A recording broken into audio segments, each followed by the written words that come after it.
کہتے ہیں کہ لڑکی کے نام اور آواز میں بھی پردہ ہے، بالکل پردہ ہے، اسی لیے تو قرآن نے کسی لڑکی کا نام نہیں لیا، اللہ نے قرآن پاک میں کسی عورت کا نام نہیں لیا ماں سوا مریم، اس لیے لیا کہ عیسیٰ علیہ السلام کا باپ نہیں ہے، عیسیٰ ابن مریم، عیسیٰ ابن مریم، ورنہ کسی بیوی کا نام نہیں آیا، یعنی حضور پاک کی بیویوں کا نام بھی نہیں آیا۔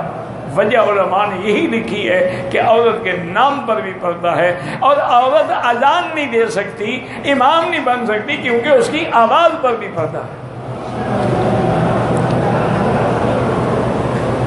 بالکل لڑکی کو غیر محرموں کے سامنے اپنی آواز، حتیٰ کہ تلاوت قرآن مجید زور سے نہ کرے۔ آج کل تو جی گانے بجانے کا دور ہے بابا، بیوی بچوں کا طواف نہ کریں جناب، طواف آپ نہ کریں، ان کے لیے دعا کریں۔ ہر طواف کے 7 چکر ہوتے ہیں، 7 چکروں کے بعد ایک طواف ہوتا ہے۔ کیا یہ ٹھیک ہے؟ پتہ نہیں کیا ہے کہ جب طواف کرے تو ایک ہاتھ میں چپل پکڑے ہوتا ہے، ایک موقع مل جاتا ہے غلاف کعبہ کو لگا، کوئی حال نہیں، اگر چپل پکڑا ہوا ہے تو کیا کرے، رکھے گا تو کوئی لے جائے گا، وہ مجبور ہے بیچارہ۔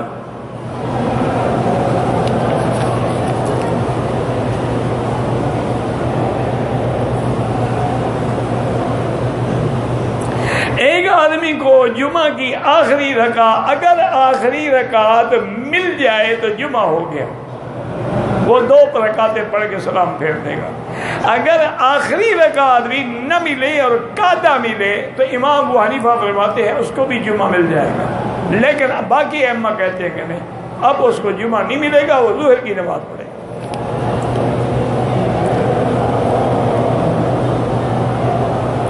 عمرے کی نیت بتا دیں، نیت کیا؟ یہی عمرے کے لیے جا رہا ہوں، تو نیت تو ہے یہی مسجد عائشہ جاؤ گے، کیا کرنے جاؤ گے؟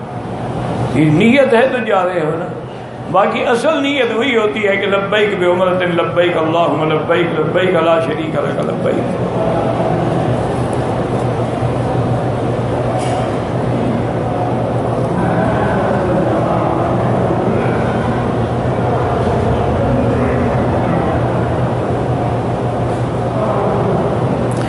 جی کہ علماء بھی قرآنی آیات کا ترجمے میں مشکل محسوس کرتے ہیں، لیکن جماعت میں کچھ لوگ ایسے بھی ہوتے ہیں جو اتنا پڑھے ہوئے بھی نہیں ہیں، وہ چھوٹی چھوٹی آیتوں کے ترجمے کرتے رہتے ہیں۔ بہرحال دعا کریں کہ اللہ ان کو صحیح علماء کے پاس جا کے قرآن پڑھنے کی، سمجھنے کی توفیق عطا فرمائے۔ چلو وہ بیچارے ٹوٹے پھوٹے تو کر رہے ہیں، تم تو وہ بھی نہیں کر رہے ہو، صرف اعتراض کر رہے ہو۔ حضور پاک سے کسی نے پوچھا کہ ایک آدمی قرآن پڑھتا ہے، خوش آباد ہے، فرمایا اس کو ثواب ہے، لیکن جس آدمی کی زبان اٹکتی ہے، وہ اٹک اٹک کے پڑھتا ہے، بیچارہ صحیح نہیں پڑھ، اس کو اللہ دوہرا اجر عطا فرما دے۔ وہ نہ جاننے کے باوجود لگے ہوئے ہیں، تم جاننے کے باوجود صرف اعتراض کرنے پہ بیٹھے ہو، اس کا کیا علاج ہے؟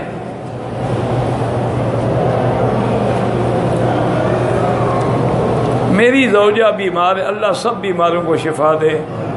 میں ہمیشہ سفر میں رہتا ہوں، کیا 2 نمازیں یعنی ظہر اور عصر، مغرب اور عشاء جمع کر کے پڑھ سکتا ہوں؟ یاد رکھو امام احمد بن حنبل رحمۃ اللہ علیہ، امام شافعی کے نزدیک ہر حال میں جمع جائز ہے، یعنی جمع تقدیم بھی جائز ہے، جمع تاخیر بھی جائز ہے۔ کیا مطلب؟ ظہر کی نماز پڑھی، اس کے فوراً بعد عصر کی پڑھ لی، مغرب کی نماز پڑھی، اس کے فوراً بعد عشاء کی نماز پڑھ لی، تو ان کے نزدیک تو یہ جائز ہے۔ لیکن ایک مسئلہ سمجھ لو، اگر جمع کرنا ہے تو جب ظہر پڑھ رہے ہو اسی وقت یہ نیت بھی ہو کہ میں نے اس کے بعد جمع کرنا ہے، عصر کی نماز پڑھنی ہے۔ اگر یہ نیت نہیں تھی پھر جمع نہیں کر سکتے۔ اچھا، امام ابو حنیفہ رحمۃ اللہ علیہ، اللہ تمام ائمہ کی قبروں پہ کروڑ رحمتیں فرمائے، آپ بڑے سخت ہیں، وہ کہتے ہیں بالکل نہیں، وہ کہتے ہیں کہ حقیقی جمع جو ہے صرف عرفات میں اور مزدلفہ کی رات میں ہو سکتی ہے، باقی سفر کے اندر جمع ہے لیکن وہ سوری ہے، جمع حقیقی نہیں ہے۔ جمع سوری کا کیا بنا؟ وہ کہتے ہیں میں ظہر میں دیر کروں، ظہر کی نماز تقریباً یوں سمجھ لو کہ 3:30 بجے پڑھ لو، سلام پھیرو گے تو عصر کا وقت ہو جائے گا، پھر آپ عصر بھی پڑھ لیں، تو آپ کی دونوں نمازیں اپنے اپنے وقت میں بھی ہوئیں اور اکٹھی بھی ہو گئی۔ مغرب کی نماز میں تاخیر کریں، آخر وقت میں پڑھیں، جب نماز پڑھ کے سلام پھیریں اول وقت میں عشاء کو پڑھ لیں، تو ہر نماز اپنے وقت پہ بھی ہوگی اور جمع بھی ہوگی۔ ان کی وجہ کیا ہے؟ وہ کہتے ہیں قرآن کہتا ہے کہ ان الصلاۃ کانت علی المؤمنین کتابا موقوتا، اللہ نے قرآن کے اندر نماز کے اوقات تعیین کی ہے۔ تعیین اشتراک کو قبول ہی نہیں کرتی۔ جب ایک وقت معین ہے، مش اشتراک کا کیا معنی؟ ایک دوسرا وہ کہتے ہیں حدیث ہے حضور پاک کی کہ آپ سفر میں تھے، صحابہ نے عرض کیا الصلاۃ یا رسول اللہ صلی اللہ علیہ وسلم نے، آپ نے درود نہیں پڑھنا ہے، سوال ہی پیدا نہیں کرنا، یہ عاشق ہے جی، انگوٹھے چوم لیں گے کیونکہ اس پہ زبان نہیں ہلتی نا، صرف انگوٹھے ہلتے ہیں نا۔ بہرحال ایک بات لکھ لو، کہیں اسی بے ادبی کی وجہ سے قیامت میں جہنم نہ ملے کہ حضور کا تصور بھی کیا تو انگوٹھے میں کیا۔ وہ بدبخت دل میں کرتے ہیں، انگوٹھے تو گندی چیز ہے، کاٹنے والی چیز ہے، یہاں نبی کا تصور کر رہے ہو، اس کو چوم رہے ہو، کیا کر رہے ہو؟ یہ عشق ہے یا گستاخی ہے؟ اب جناب یاد رکھیں کہ صحابہ نے کہا الصلاۃ یا رسول اللہ، حضور نماز فرمایا الصلاۃ امامکم، آگے چلو۔ قافلہ چلتا رہا، صحابہ سے نماز کی بات ہی برداشت نہیں ہو رہا، کچھ دیر گزر گئی، انہوں نے کہا الصلاۃ فرمایا امامکم، چلو آگے چلو۔ تیسرے دفعہ صحابہ نے یاد دلایا، فرمایا آگے چلو، مجھے نہیں پتا نماز کا، تمہیں زیادہ پتا ہے۔ تو آپ نے ظہر کو آخری وقت میں پڑھا اور عصر کو اول وقت میں پڑھا، تو لہذا وہ کہتے ہیں قرآن بھی ہے اور حدیث رسول بھی ہے، اور آپ کی نماز بھی اپنے اپنے وقت میں ہوگی۔ لیکن جو جمع کرتے ہیں الحمدللہ ہم ان پر اعتراض نہیں کرتے، لیکن بہرحال افضل یہی ہے، کیونکہ آج کل لوگوں کی ایک آسانی ہو جاتی ہے نا کہ ظہر کے ساتھ عصر پڑھ لی، جان چھوٹی، ابھی مغرب تک تو فارغ ہیں نا چلے، مغرب سے کے ساتھ عشاء پڑھ لی تو اچھا۔ پھر امام صاحب فرماتے ہیں کہ ظہر اور عصر کو تو اکٹھا کیا جا سکتا ہے، مغرب اور عشاء، فجر اور ظہر کو اکٹھا کیوں نہیں کرتے ہو بھائی؟ آخر کوئی وجہ تو ہو نا، وہ بھی تو نماز ہے نا، فجر پڑھ کے ظہر پڑھ لو، چونکہ اس کا وقت درمیان میں نہیں ملتا اس لیے اس کو جمع نہیں کیا جاتا۔ ظہر اور عصر کا وقت ملتا ہے، ظہر کا وقت ختم ہو رہا ہے، عصر کا وقت شروع ہو رہا ہے۔ تو بہرحال باقی اللہ پاک سب کو کروڑوں رحمتیں نصیب فرمائے۔ کبھی پڑھ لو تو کوئی کفر اسلام کی جنگ نہیں ہے، کوئی حرج نہیں۔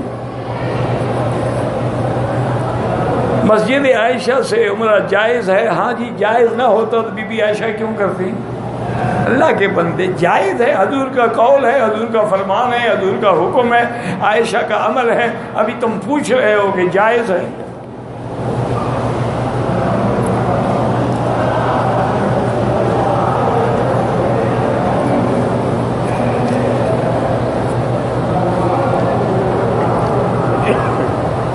اگر کسی بندے کی صفا مروہ کا ایک چکر رہ گیا، کچھ نہیں ہوتا، دم تو نہیں پڑے گی، لیکن وہ جا کے پورا کر دے، چونکہ 6 چکر ہو گئے، اکثر ہو گئے نا، اس لیے دم تو نہیں پڑے، عمرہ بھی ہو جائے گا، لیکن بہتر یہی ہے کہ جا کے ایک چکر۔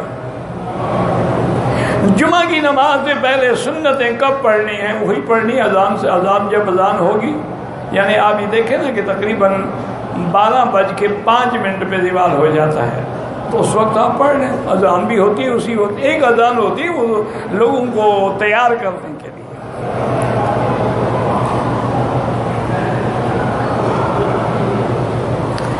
کہتے ہیں کسی امام کے نزدیک چھوٹی داڑھی رکھنا جائز ہے؟ نہیں جناب جائز نہیں ہے، تم خود امام بن جاؤ اور کیا ہے۔ ہاں اس میں کیا، تمہارے ملک میں ایک مولوی صاحب تھے نا جی، میں نام تو نہیں لیتا، گلا ہوگا، اس نے کہا تھا کہ بھئی اگر دور سے داڑھی نظر آئے، عورت اور مرد کا فرق معلوم ہو جائے، بس کافی ہے۔ لیکن یہ نہیں بتایا کہ اگر عورت داڑھی رکھ لے تو پھر کیا ہوگا۔ بہرحال ایک مشت ائمہ اربع کا فتویٰ ہے، اور حضور کی داڑھی مبارک سینے پر تھی، تو صاف بات ہے کہ چھوٹی تو سینے پر نہیں آ سکتی۔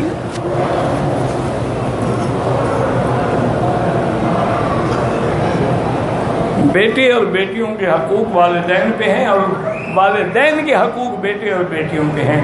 والدین ان کا اچھا نام رکھیں، اچھی تربیت کریں، ان کو دین سکھائیں، دین والا بنائیں، اور لڑکیاں جو ان کے لیے دین والے رشتے طے کریں اور اچھی جگہ پہ ان کا رشتہ کر دیں، اور ان کا حکم یہ ہے کہ والدین کی اطاعت کریں، فرما برداری کریں، ان کے آگے کبھی اف بھی نہ کریں۔ ایک خاتون مدینے سے مکہ آنے سے ایک دن قبل حائضہ ہو گئی، عمرے کی نیت نہیں کی، اس کے لیے کیا حکم ہے؟ بہرحال حنفی مسلک پہ تو کوئی گنجائش نہیں، وہ تو کہتے ہیں کہ عمرہ بھی کرے اور دم بھی دے۔ باقی ائمہ کہتے ہیں کیونکہ نیت نہیں کی لہذا دم نہیں پڑے گا۔ اب تم اپنے حالات کو دیکھو۔ امام صاحب بڑے اس مسئلے میں بڑے سخت، ہر مسئلے میں وہ احتیاط ہے ان کی۔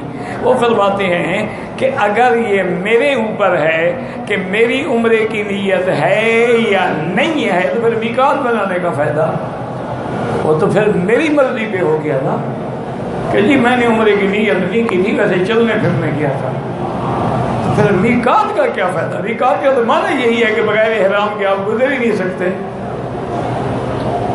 اور دوسری دلیل ان کی یہ ہے کہ ساری زندگی حضور پاک کبھی بغیر احرام کے میقات سے نہیں آئے، صرف فتح مکہ پر۔ اس دن حضور پورے کپڑے میں تھے اور سر پہ بھی سیاہ رنگ کی پگڑی آپ نے باندھی تھی، اور ساتھ یہ بھی فرما دیا اللہ نے مجھے اجازت دی ہے۔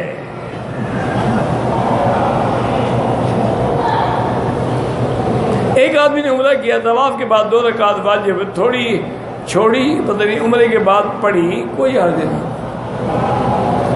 2 رکعت دیر سے بھی پڑھ لو، دوسرے دن بھی پڑھ لو، کچھ نہیں ہوتا۔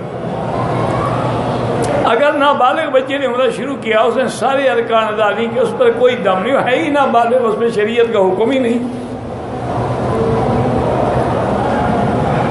پاکستان سے آدمی آیا، عمرہ کیا، اعمال مکمل کیا، بال کٹائے، بعد میں دوسرا عمرے کرنے کی نیت سے بال کٹا، بالکل بال جتنے عمرے کرو گے سر پہ اس طرح پھروانا ہوگا، بال ہوں یا نہ ہوں۔ آپ کو تکلیف ہے تو عمرہ نہ کریں۔ آدمی لڈو کھیل سب پہنچے، کیا پتہ لڈو کیا ہوتی ہے۔ بہرحال یہ ہے کہ جس کھیل میں نماز نہ چھوٹے، جس کھیل میں بے حیائی نہ ہو، بے پردگی نہ ہو، تو کوئی فرق نہیں پڑتا ہے۔ جیسے دوڑ لگانا ہے، تیر اندازی کرنی ہے، گھوڑ دوڑ کرنی ہے، دریاؤں میں تیرنے کا مقابلہ کرنا ہے، وہ جائز ہے۔ لیکن یہ نہیں ہے کہ تیرنے کا مقابلہ یہ ہے کہ سوئمنگ میں عورتیں بھی ہوں، ان نے بھی کاسٹیوم پہن کے ماشاءاللہ اپنے جلوے بکھیرنے ہوں، پھر تو حرام ہے۔ میرا بھائی یورپ میں ایک پیٹرول پمپ پہ کام کرتا ہے کہ کمپنی کے اسٹور میں کوکا کولا پیپسی کے ساتھ شراب کی بوتلیں بھی پڑی ہوتی ہیں۔ میں نماز تلاوت کر سکتے ہیں، حضرت بوتلیں پڑی ہیں، دفعہ ہوں تمہیں کیا ہے؟ اور کون سی ایسی جگہ ہے جو پاک ہے؟ جس گھر میں تم رہتے ہو ساتھ باتھ روم نہیں ہے تو وہ گندگی بھی ادھر پڑی رہتی ہے، یہ گندگی پڑی رہی تو کیا ہو جاتا ہے؟ اب تمہارا سٹور تھوڑا ہے کہ تم اٹھا کے باہر پھینک دو گے، پڑھ سکتے ہو نماز، کوشش کرو آگے تمہارے کوئی ایسی چیز نہ ہو۔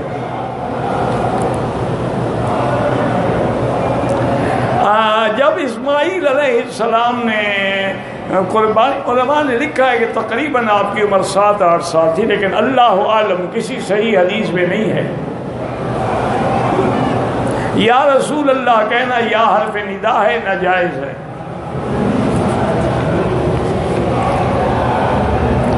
میدان مدینہ سے واپسی پر میقات سے احرام نہیں باندھا، اس کے بعد عمرہ بھی کرو اور دم بھی دو۔ مدینہ منورہ میں ایک روزے کا اجر 50,000 کے برابر ہے، نہیں 1,000 کے برابر۔ مجھے آپ سے محبت ہے، جزاک اللہ، یہ آپ کی محبت اللہ کے لیے ہے۔ احبک اللہ کما احببتنی، حضور نے سکھلایا ہے، کوئی آدمی آپ سے کہے آ کر کے مجھے آپ سے محبت ہے، تو آپ کہیں احبک اللہ، اللہ تم سے محبت کرے جیسے تم نے مجھ سے محبت کی ہے۔ امام صاحب نے سورۃ سجدہ بھی پڑھی، چلے گئے، نمازی رکوع میں چلے، جو رکوع میں گئے ان کی نماز ہو گئی، جو کھڑے رہے ان کی نہیں ہوئی، دوبارہ پڑھے۔ 1400 سال گزر گئے ہیں، مسلمانوں کو ابھی تک پتہ نہیں لگا کہ کون سی صورت میں سجدہ ہے اور کون سی صورت ہے۔ اب اس کا کوئی علاج ہے؟ پہلی اذان کے بعد میں 4 سنت نماز پڑھ لی، دوسری اذان سے چند منٹ پہلے کہ پہلی اذان ظہر کی نماز کہ ہاں وہ تو وقت سے پہلے دی جاتی ہے، اس وقت سنت نہیں پڑھی جاتی ہے، وہ تو ابھی دیوال ہی نہیں ہوتا۔ میری بیوی نے 7 سال چھوڑ کے ماں باپ کے گھر گیا، طلاق چاہیے، طلاق کو گناہ جان کر میں نے نہیں دیا، اب میں دوسری شادی کر لوں، لیکن اس کی جان تو چھوڑو نا، وہ بیچاری لٹکی تو نہ بیٹھی رہے، نہ تمہاری رہے نہ کسی اور کی بن سکے۔ معلقۃ بین السماء والارض، اس کو طلاق دو، دوسری شادی کرو، تیسری کرو، چوتھی کرو، جتنا مرضی آئے کرو۔ مرد عورت ایک ساتھ طواف کر سکتے؟ ہاں جی کر سکتے۔ مدینہ منورہ میں تبلیغی جماعت کے ایک مولوی صاحب برائی کر، اللہ ہدایت دے،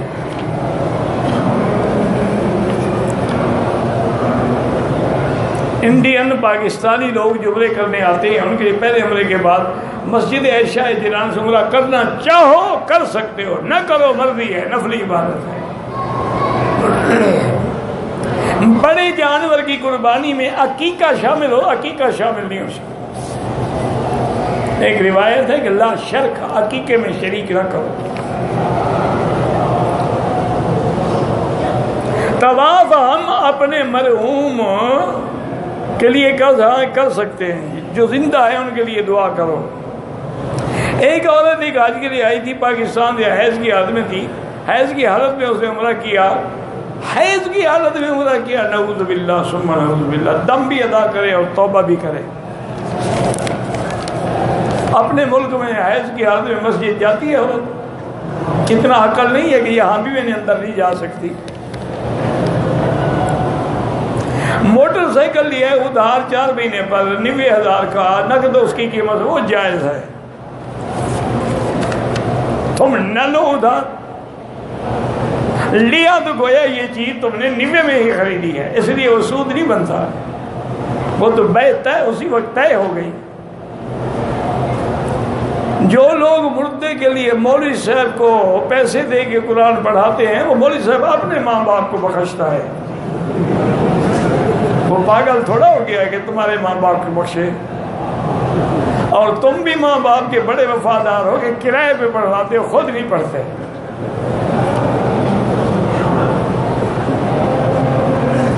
میں حج عمرہ طواف زندہ کو نہیں بخش سکتے ہو۔ میاں بیوی کے جھگڑے کو ختم کرنے کے لیے ربنا حب لنا من ازواجنا دعا پڑھتے ہیں، بالکل پڑھا کرو دعا۔ جھگڑا ہوتا ہے پیسوں سے، تم اس کو 500 1000 ریال مہینے کا جیب خرچ کل سے دینا شروع کر دو، جھگڑا ہو تو میں طویل دوں گا، تجربہ کر لو۔ تم جو گھر میں ہر وقت وردی پہن کے بیٹھے رہو اکڑ کے، تو پھر جھگڑے تو ہونے ہیں نا۔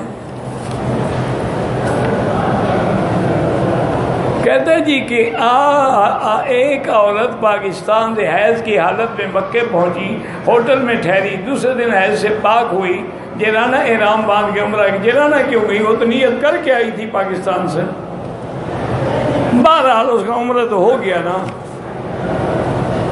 ہم لوگ کمیٹی ڈالتے ہیں، ہر آدمی 500 روپے دیتا ہے نمبر پر، یہ ٹھیک ہے، وہ تو پیسے زیادہ تو نہیں لیتے ہو نا، اتنا لیتے ہو جتنے ڈالے ہیں۔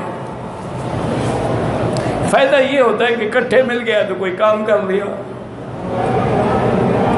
یورپ میں رہتا ہوں، کمپنی کے گودام میں سب ٹینک کے ساتھ شراب کی بوتلیں بھی پڑی ہیں. بھائی نماز کے لیے جگہ بنا لو، بوتلیں دفع کرو پڑی رہیں. طواف کے دوران ویڈیو موبائل کے استعمال کے بارے نہ کریں. طواف ہے، نماز کے حکم ہے، یہ نہیں کہ فلمیں بناتے رہو. ایک عورت مدینے سے احرام باندھ کے آئی ہے، راستے میں حیض آ گیا، اب دوسرے دن واپس انڈیا جانا ہے. اب کیا کرے؟ اب دم دے اور احرام کھول دے، لیکن عمرہ قضا کرنا پڑے گا اس کو زندگی میں، یا پھر اپنی سیٹ لمبی کرا لے.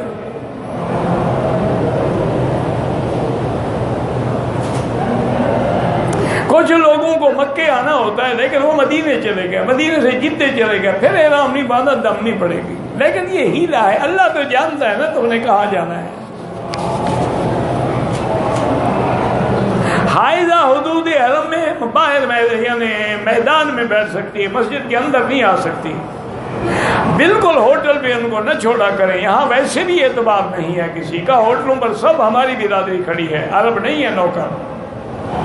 آپ ان کو لے آئیں، باہر میدان میں عورتوں کے ساتھ بٹھا دیں. آپ جب نماز سے فارغ ہوں ساتھ لے جائیں. اکیلا ہوٹل میں عورت کو کبھی نہیں چھوڑنا. جن بینکوں میں اسلامی بینکنگ سسٹم رائج ہے ان سے کاروبار کرنا چاہیے تاکہ ان کو ہمت ملے. اگر ہم ان سے کاروبار نہیں کریں گے، وہ فیل ہو جائیں گے، پھر ہم یہودی بینکوں کے ساتھ کریں گے. کچھ نہ کچھ تو کر رہے ہیں نا. 100 میں 80% یعنی وہ اسلام پہ آ گئے ہیں. 20% اگر غلطی ہے تو ایسا انشاءاللہ دور ہو جائے گی. کہ فقہ حنفی کے مطابق دیہات میں جمعہ نہیں ہوتا. وہ کہتے ہیں، قرآن کہتا ہے کہ فَسْعَوْا إِلَىٰ ذِكْرِ اللَّهِ وَذَرُوا الْبَيْعَ. جمعہ کے لیے آؤ اور کاروبار اور بزنس بے شرا چھوڑ دو. تو بے شرا تب ہوگی جب مارکیٹ ہو، دکان ہو.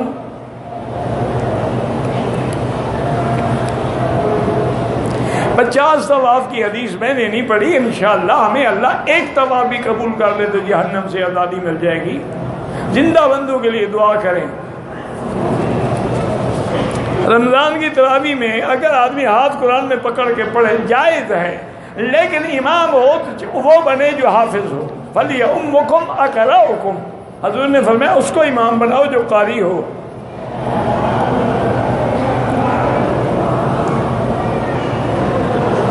امام قرطبی نے تفسیر میں لکھا ہے کہ حضرت جبریل آئے تھے حضرت ابراہیم کے بعد اور کہا کہ عرفات وہ جگہ ہے جہاں پر آدم و حوا کی ملاقات ہوئی ہے. اللہ عالم حضرت یہ کوئی قول ہوگا، حدیث نہیں ہے، حدیث میں نہیں ہے. اس طرح تو کئی قول ہیں کہ سب سے پہلے حضرت آدم کو انڈیا میں اتارا گیا، ہند میں، اور وہاں سے 40 حج آپ نے پیدل چل کے کیے. یہ بھی لکھا ہوا ہے کتابوں میں. کتابوں میں کیا لکھا ہوا نہیں ہوتا. بات یہ ہے کہ مجھے یہ بتاؤ کہ سر امام قرطبی نے کسی کا قول لکھا ہوگا، آپ کھول کے پڑھیں. دین سیکھنا افضل ہے طواف سے.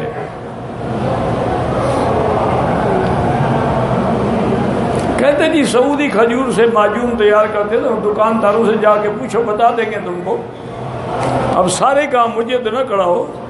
جو لڑکی ماں باپ کی مرضی کے بغیر نکاح کرے اس کے ساتھ بالکل نہیں بولنا چاہیے، بلکہ بعض ائمہ تو فرماتے ہیں والدین کی اجازت کے بغیر ولی کی نکاح ہوتا ہی نہیں، گویا وہ زنا کرا رہی ہے. لا نکاح الا بولی.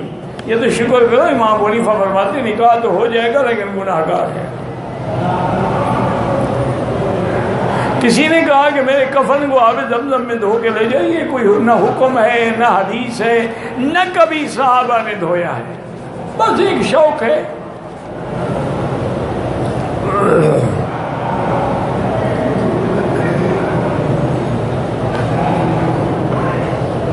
بہرحال یہ ہے کہ لفظ حدیث میں یہی ہے، اعف اللحى، داڑھی بڑھاؤ، قص الشوارب، مونچھیں کٹاؤ.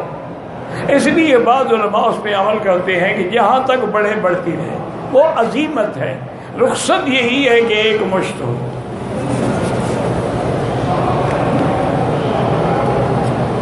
اگر موبائل میں قرآن فیڈ ہے، لفٹ میں ہم سنتے رہیں، کوئی حرج نہیں. فلمیں دیکھنے سے تو بہتر ہے نا قرآن سنا کرو. کہتے ہیں نہیں جی کہ رکن یمانی کے مطابق شیعہ کہتے ہیں کہ بی بی فاطمہ بچے کی پیدائش کا مسئلہ ہوا تو کعبے کی دیوار پھٹ گئی، یعنی وہ اندر